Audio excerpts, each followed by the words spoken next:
Target ரீடிங்னா நம்மளுடைய past, present, future 3 லைஃபையும் வந்து predict பண்ணலாம் அப்படின்னு நான் நினைக்கிறேன். It is true ma'am? ஆமா, ஓகே. முக்காலத்தையும் கணிக்கக்கூடியதுதான். இப்போ இந்த ஜென்மத்துல எல்லாமே நல்லா இருக்கும். ஆனா எல்லாமே நல்லா இருந்தாலும் அவங்களுக்கு ஏதோ ஒன்று நடக்காமலே இருக்கும். அது ஏன்ற கொஸ்டின் அவங்களுக்கு வந்து ஆன்சரே கிடைக்காது. ஓகே. அப்போ பாஸ்ட் லைஃப்னோட இது எதனா பாதிப்புகள் இருக்கா, அதனோட இன்டர்லிங்க் இங்க இருக்கா அப்படின்னு பார்க்கும்போது அங்க நம்மளால அதை சொல்யூஷன் ஃபைண்ட் அவுட் பண்ண முடியும். இந்த யூனிவர்ஸ் வந்து சில கார்ட்ஸை வந்து ஸ்விட்ச் பண்ணும், அந்த கார்ட்ஸை தான் வந்து நம்ம எடுப்போம் அப்படின்னு சொல்லியிருந்தீங்க. இது உங்களுக்கு கிளியர் ப்ரெடிக்ஷன்ஸ் கொடுக்குமா? யூனிவர்ஸ் ரீதியாக நம்ம எடுக்கிறதுன்றது நம்ம எனர்ஜிக்கு ஒரு கொஸ்டினை வைக்கிறோம். ஏன்னா யூனிவர்ஸ் எப்பவுமே நம்ம ஒரு கொஸ்டின் வச்சா அதுக்கான ஆன்சரை கண்டிப்பாக கொடுக்கும். ஏதாவது ஒரு சைன் சிக்னல் மூலிமா கொடுத்துக்கிட்டே தான் இருக்கும். ஸ்ப்ரெட் பண்றதுல கூட டிஃபரன்ஸ் இருக்கு. உங்களுக்கு என்ன பிரச்சனைன்னு சொல்லுங்க, டாரட் ரீடர் எப்படி ஸ்ப்ரெட் பண்றாங்கன்றத வச்சே கண்டுபிடிச்சிடலாம் அப்படின்னு சொல்றாங்க. இந்த ஸ்ப்ரெட்டிங் அப்படின்றது கூட ஒரு பெரிய விஷயமாகும் டாரட் ரீடிங்ல. ஸ்ப்ரெட்ஸ் நம்மளே கிரியேட் பண்ணலாம். இது யாருக்கும் தெரியாது. ஸ்ப்ரெட்ஸ்ன்றது யாரோ கிரியேட் பண்ணி வச்சுட்டாங்க, அதை நம்ம வந்து ஃபாலோ பண்ணணும், ஸ்ப்ரெட்ஸை வந்து படிக்கணும், மண்டையில ஏற்றிக்கணும், அப்படி போயிட்டு இருப்பாங்க. கிடையாது, நம்ம ஸ்ப்ரெட்ஸை கிரியேட் பண்ணலாம். என்னுடைய வீட்டிலலாம் வந்து பார்த்தீங்கன்னா டாரோக்குனே ஒரு ரேக் இருக்கும். 100+ டெக்ஸ் இருக்கு. 4 வருஷமா ஒன்னொன்னா கலெக்ட் பண்ணிக்கிட்டு இருக்கேன். ஸோ அதுக்கு முன்னாடி டெக்ஸ் இல்லை, அதுக்கு முன்னாடி நானே ஓனாக க்ரியேட் பண்ண டாரோ கார்ட்ஸை வச்சு தான் நான் ப்ராக்டிஸ் பண்ணி எல்லாமே கொண்டு வந்தது. இப்போ 4 வருஷமா ஓகே, நம்மளோட இது ப்ராக்டிஸ் பண்ணிட்டோம், அடுத்தவங்களது நம்ம நாலேஜ் வேணும், மற்றவங்களோட எக்ஸ்பீரியன்ஸ் நம்ம எடுக்கணும்னு சொல்லிட்டு வாங்கிக்கிட்டே இருக்கு. அது போயிட்டே இருக்கு. ஆண் பெண் தரப்பு அதுக்குள்ளே என்ன விஷயங்கள் இருக்குது, என்னென்னலாம் நம்ம அந்த பிரான்ச்சஸ் என்ன இருக்குது, அதை வச்சு நம்ம ஒரு ஸ்ப்ரெட் க்ரியேட் பண்ணலாம். ஒரு டாரோ ரீடரும் அந்த செல்டிக் கிராஸ் ஸ்ப்ரெட்டை வந்து தெரிஞ்சவங்களாக இருக்கணும். அது தெரியலன்னா அவங்க டாரோ ரீடரே கிடையாது அப்படின்றதும் வெஸ்டர்ன் கண்ட்ரீஸில் நம்பப்படுற ஒன்று. ஆதன் ஆன்மீகம் நேயர்களுக்கு வணக்கம். South India's best tarot reader Sara ma'am தான் இன்னைக்கு நம்ம சந்திக்க போகிறோம். ஹலோ மேம், எப்படி இருக்கீங்க? வணக்கம் சிஸ்டர், நல்லா இருக்கேன். எப்படி இருக்கீங்க?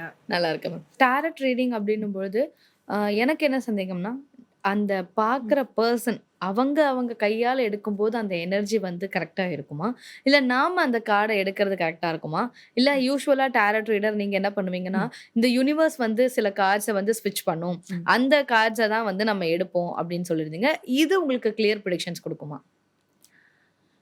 ஃபஸ்ட்டு அவங்க எடுக்கும் போதும் இது வந்து இப்போ ஒரு டைரக்ட் மீட்டிங் கிளைண்ட் அட்டென்ட் பண்ணுறோம் அப்படின்ற போது அந்த குவாரண்ட்டை எடுக்க சொல்லலாம். ஏன்னா அவங்களோட எனர்ஜியை பேஸ் பண்ணி அவங்க எடுப்பாங்க.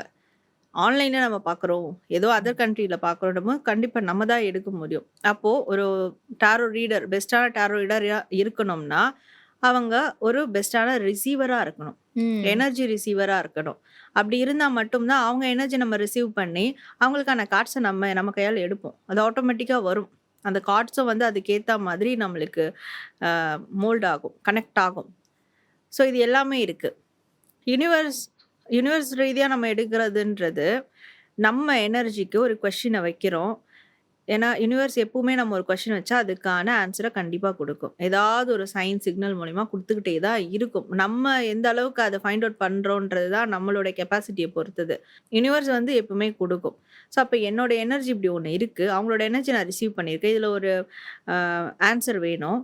அப்போ நம்ம பிரபஞ்சத்திட்ட கேட்கும் போது அதற்கான ஆன்சரை நம்மளுக்கு அந்த கார்ட்ஸில் கூட ஒரு சைனாக கொடுக்கும். அந்த கார்ட்ஸில் எப்படி சைனாக கொடுக்கும்னா, இப்போ ஒரு 4 கார்ட்ஸ் எடுக்கிறோம்னு வைங்களேன், அதில் ஒரு கார்டில் ஏதாவது ஒரு சைன் நம்ம கண்ணுக்கு படும். ஆயிரக்கணக்கான சிம்பிளிசம் அதில் இருக்குது. பட் ஒன்று மட்டும் நம்மளுக்கு அப்படியே ஹைலைட் ஆகும். ஓகே. ஸோ அதை தான் நம்மளுக்கு யூனிவர்ஸ் கொடுக்குற சைனாக எடுத்து அப்போ அந்த நூலை பிடிச்சி அவங்களுக்கு மெசேஜ் சொல்லணும். Okay okay ma'am. நீங்கள் டாரட் ரீடிங் பார்க்கும்பொழுது எப்பவுமே ஸ்ப்ரெட் பண்ணுறது அப்படி ஸ்ப்ரெட் பண்ணி தான் ஆடியன்ஸ்க்கு காட்டுவீங்க. ஸ்ப்ரெட் பண்ணுறதுல கூட டிஃப்ரென்ஸ் இருக்குது. உங்களுக்கு என்ன பிரச்சனைன்னு சொல்லுங்கள், டாரட் ரீடர் எப்படி ஸ்ப்ரெட் பண்ணுறாங்கன்றத வச்சே கண்டுபிடிச்சிடலாம் அப்படின்னு சொல்கிறாங்க. இந்த ஸ்ப்ரெட்டிங் அப்படின்றது கூட ஒரு பெரிய விஷயமாகும் டாரட் ரீடிங்கில். ஆமாம், ஸ்ப்ரெட்டிங் நிறைய இருக்குது. ஒரு பிரச்சனைக்கும் ஒரு விதமான ஸ்ப்ரெட்ஸ் இருக்குது. ஸோ ஸ்ப்ரெட்ஸையும் நம்ம வந்து கற்றுக்கலாம். நூற்றுக்கணக்கான ஆயிரக்கணக்கான ஸ்ப்ரெட்ஸ் இருக்குது. அந்த ஸ்ப்ரெட்ஸ்லாம் எதுக்கு யூஸ் ஆகுது, ஏன் அந்த ஸ்ப்ரெட்ஸ் ரொம்ப நெசசரி அப்படின்னு கேட்கும் போது, ஒரு ஒரு விஷயத்த நம்ம வந்து டீட்டெயிலிங்காக பார்க்கணும் அப்படின்னா அந்த ஸ்ப்ரெட்ஸ் தான் நம்மளுக்கு ரொம்ப யூஸ்ஃபுல்லாக இருக்கும். ஸோ அந்த ஸ்ப்ரெட்ஸில் அத்தனை விஷயங்கள் இருக்கும். இதில் வந்து செல்டிக் கிராஸ் ஸ்ப்ரெட்னு சொல்லுவாங்க, ப்ளஸ் மாதிரி இருக்கும். அதுதான் ரொம்ப டாரோ ரீடிங்க்கு ரொம்ப இம்பார்ட்டண்ட்டான ஸ்பிரிட் அதுதான். ரொம்ப பவர்ஃபுல்லான ஸ்பிரிட் அதுதான். ஒரு டாரோ ரீடரும் இந்த செல்டிக் கிராஸ் ஸ்ப்ரெட்ட வந்து தெரிஞ்சவங்களா இருக்கணும். அது தெரியலன்னா அவங்க டாரோ ரீடரே கிடையாது அப்படின்றதும் வெஸ்டர்ன் கண்ட்ரீஸ்ல நம்பப்படுற ஒண்ணு. ஓ!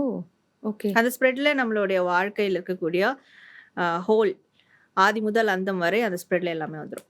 அந்த ஒரு ஸ்ப்ரெட்ல. எல்லாமே வந்துரும். ஓகே. 14 கார்ட்ஸ் கிட்ட இருக்கும் ஒரு ஸ்ப்ரெட்க்கு.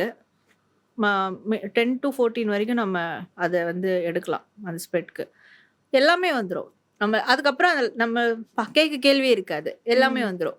ஓகே. ஒரு வாழ்க்கைக்கு தேவையான ஏ டூ இசட் இந்த ஸ்ப்ரெட்ல எடுத்துடலாம். ஆமா. ஸோ அப்படி ஒரு விஷயத்துக்கும் ஒரு விதமான ஸ்ப்ரெட்ஸ் இருக்கு. அப்போ ஸ்ப்ரெட்ஸ் வந்து நம்ம உண்மையா வந்து அது ரொம்ப இம்பார்ட்டன்டான ஒண்ணு. இன்னொன்னு ஸ்ப்ரெட்ஸ் நம்மளே கிரியேட் பண்ணலாம். ஓ!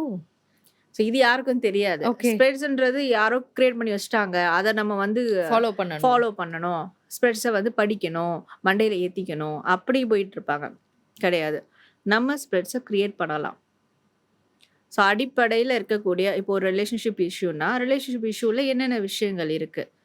ஆண், பெண் தரப்பு அதுக்குள்ள என்ன விஷயங்கள் இருக்கு? என்னென்னலாம் நம்ம அந்த பிரான்ச்சஸ் என்ன இருக்கு? அத வச்சு நம்ம ஒரு ஸ்ப்ரெட் கிரியேட் பண்ணலாம். நம்மளுடைய இன்ட்யூஷனும், நம்மளுடைய மைண்டும் ஒரு நிலையா அது கனெக்ட் ஆகும்போது, இந்த பிரபஞ்ச சக்தியோட நம்ம வந்து ஒரு மேனிஃபெஸ்டோ, ஒரு மெடிடேஷன் ஏதோ ஒண்ணு கைண்ட் ஆஃப் பிரேயர் மாரி எடுக்கும்போது, அந்த ஸ்ப்ரெட்ஸ நம்மளால உருவாக்க முடியும். ஸோ இவ்ளோ விஷயம் இருக்கு இதுல. Okay ma'am. எல்லாரும் வெளிய பார்க்குறவங்களுக்கு என்ன தெரியும்னா, ஜஸ்ட் அ கார்ட் அந்த டெக்ல இருந்து ஒண்ண பிக் பண்றாங்க. இல்ல ஸ்டோரி சொல்றாங்க. இவ்ளோதான் தெரியும் டாரட் ரீடிங் பத்தி. அவ்ளோதான் நமக்கு இன்னும் நாலேட்ஜ் இருக்கு. இங்க தமிழ்நாட பொறுத்தவரைக்கும் டாரட் ரீடிங் அப்படின்றது இவ்ளோதான் நாலேட்ஜா இருக்கு. பட் அதுல வந்து இவ்ளோ விஷயம் இருக்கு அப்படின்னு நீங்க சொல்லும்போது தான் தெரியுது. ஒரு கார்ட்ல எவ்வளோ ஸ்டோரி சொல்லுவீங்க?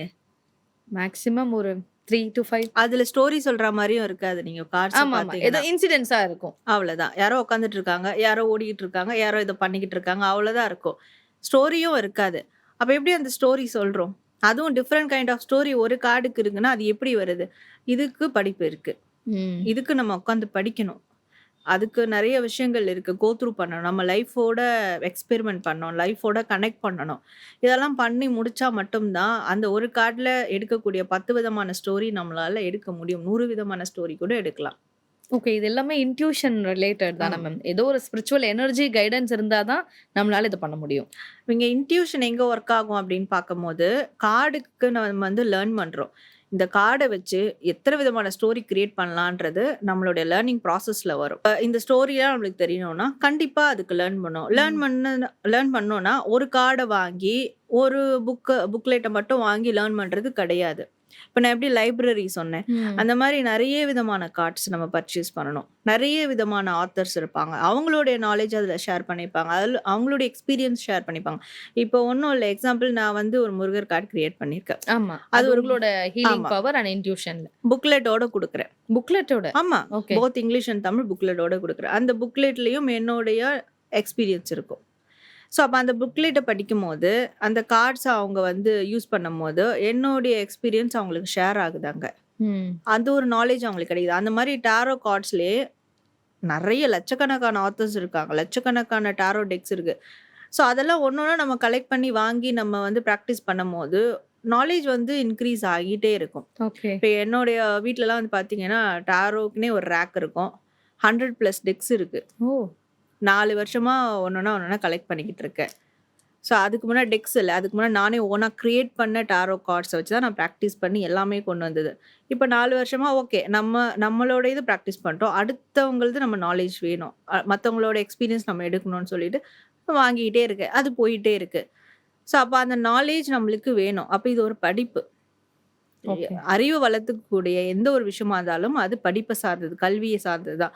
அப்ப இத படிச்சா தான் நம்ம அத வந்து பண்ண முடியும். சும்மா ஒரு ஓகே அந்த கார்ட வச்சு சொல்றாங்க. கார்ட வச்சு நம்மளும் பார்த்து சொல்லலாம்னா, கார்ட வாங்கி ஒண்ணுமே பண்ண முடியாது. கார்ட வாங்கி பார்த்தாலே மேம் அவங்க பர்சனலா இந்த இடத்துல மேம், கார்ட் நான் பார்த்துருக்கேன். அதுல ஒண்ணுமே புரியாது. என்ன இருக்கு? எதுக்காக இத சொல்றாங்க? நம்மளால இமேஜின் கூட பண்ண முடியாது. அந்த கார்ட்ல என்ன இருக்கு? என்ன சொல்ல வராங்கன்ட்டு. As a person, as a guru அவங்க கிட்ட கேட்டு தெரிஞ்சுக்கிட்டா மட்டும் தான் அதுக்கான மீனிங் தெரியும். அதுக்கு அந்த வார்த்தை ரொம்ப 100% கரெக்ட் மேம். ஆமா. அதுதான் இப்ப நானும் சொல்ல வந்தேன். ஆஸ் அ குருவா நீங்க நெறைய பேருக்கு சொல்லிட்டு இருக்கீங்க. அவங்களுக்கு சில டவுட்ஸ்லாம் கூட வரும். அது எல்லாம எப்படி மேம் கிளியர் பண்றீங்க? அப்பப்ப அவங்க கேட்கறத அப்படியே கிளியர் பண்ணிட்டே தான் இருப்பேன். பொறுமை வேணும். ஃபர்ஸ்ட் ஆஃப் ம். ஆல் குருன்றவங்களுக்கு பொறுமை வேணும். ஸோ குரு ஸ்தானத்துல இருக்கிறவங்களுக்கு பொறுமை இல்ல. இந்த கிளாஸ் அட்டெண்ட் பண்ணா அட்டெண்ட் பண்ணுங்க. அத அட்டெண்ட் பண்ணலன்னா நீங்க வேற எதுலனா பார்த்துக்கோங்க அப்படின்றது, அது அந்த குரு ஸ்தானத்துல அவங்க இருக்கிறது அர்த்தமே இல்ல. பொறுமை வேணும். ஏன்னா, எல்லா ஸ்டூடண்ட்ஸும் வந்து ஒரே மாரியான ஐக்யூ லெவல்ல இருப்பாங்கன்றதெல்லாம் கிடையாது. ஒருத்தவங்க சீக்கிரமா அக்செப்ட் பண்ணிப்பாங்க. அண்டர்ஸ்டாண்ட் பண்ணிப்பாங்க. ஒருத்தவங்க அண்டர்ஸ்டாண்ட் ஆகாது. ஒருத்தவங்களுக்கு புரியவே புரியாது. ஸோ அப்போ ஒரு லெவலுக்கு ஏத்த மாரி நம்ம வந்து அந்த ஒர்க்க பண்ணணும். அவங்களுக்கு புரிய வைக்கணும். ஸோ அப்ப டவுட்ஸ் கேட்க நான் வந்து குடுத்துக்கிட்டே தான் இருப்பேன். ஓகே. Okay ma'am. இப்ப டாரட் ரீடிங் அப்படின்றது வந்து ஜஸ்ட் நம்ம அப்பப்ப என்ன நடக்கும் ம். அப்படின்னு தெரிஞ்சுக்கலாம் தான் நெறைய பேரோட எண்ணமா இருக்கு. பட் நான் என்ன நெனைக்கிறேன் அப்படின்னா, டாரட் ரீடிங்னா நம்மளுடைய பாஸ்ட், பிரசன்ட், ஃபியூச்சர் 3 ம். லைஃப்பையும் வந்து பிரெடிக்ட் பண்ணலாம் அப்படின்னு நான் நெனைக்கிறேன். It is true ma'am? ஆமா. ஓகே. முக்காலத்தையும் கணிக்கக்கூடியது தான். இதுல இன்னொன்னு முக்காலத்தையும் தாண்டி நம்மளுடைய பாஸ்ட் லைஃப் முன் ஜென்மம். இது நெறைய பேரு என்னன்னா, முன் ஜென்மத்த பத்தி நான் எதுக்கு தெரிஞ்சுக்கணும்? தெரிஞ்சு நான் என்ன பண்ண போறேன்? இப்ப அது என்ன பெரிய ம். விஷயமா இப்போ? என்ன யூஸ் இருக்கு? அப்படின்னு கேட்பாங்க. அப்படி கிடையாது. இப்ப இந்த ஜென்மத்துல எல்லாமே நல்லா இருக்கும். ஆனா எல்லாமே நல்லா இருந்தாலும் அவங்களுக்கு ஏதோ ஒண்ணு நடக்காமலே இருக்கும். அது ஏன்ற கொஸ்டின் அவங்களுக்கு வந்து ஆன்ஸரே கிடைக்காது. ஓகே. எத்தன கோயில் போனாலும் சரி, யார் யாரோ பார்ப்பாங்க. ஆன்ஸர் கிடைக்காது. கிடைச்சா மாரி இருக்கும். ஆனாலும் அத சார்ட் அவுட் பண்ண முடியாது. அப்போ பாஸ்ட் லைஃப்னோட இது எதனா பாதிப்புகள் இருக்கா? அதனுடைய இன்டர்லிங்க் இங்க இருக்கா? அப்படின்னு பார்க்கும்போது, அங்க நம்மளால அத சொல்யூஷன் ஃபைண்ட் அவுட் பண்ண முடியும். ஸோ அது பாஸ்ட் லைஃப்க்கான ரீடிங்காவும் நம்ம பார்க்கலாம். Okay ma'am. இன்னைக்கு வந்து கிறிஸ்டல்ஸ் அண்ட் டாரட் பத்தி ரொம்ப கிளியர் அண்ட் கிறிஸ்டல் ஆன்சர்ஸ் குடுத்தீங்க. கன்டினியூஸா இதுக்கப்புறம் இன்னும் ஹீலிங் பத்தி, தெரப்பீஸ் பத்திலாம் நெறைய உங்ககிட்ட நான் பேசணும். எங்களுடைய சப்ஸ்கிரைபர்ஸ்க்கும் நெறைய கிளாரிஃபிகேஷன்ஸ் குடுக்கணும்னு நெனைக்கிறேன். Thank you so much ma'am. Thank you.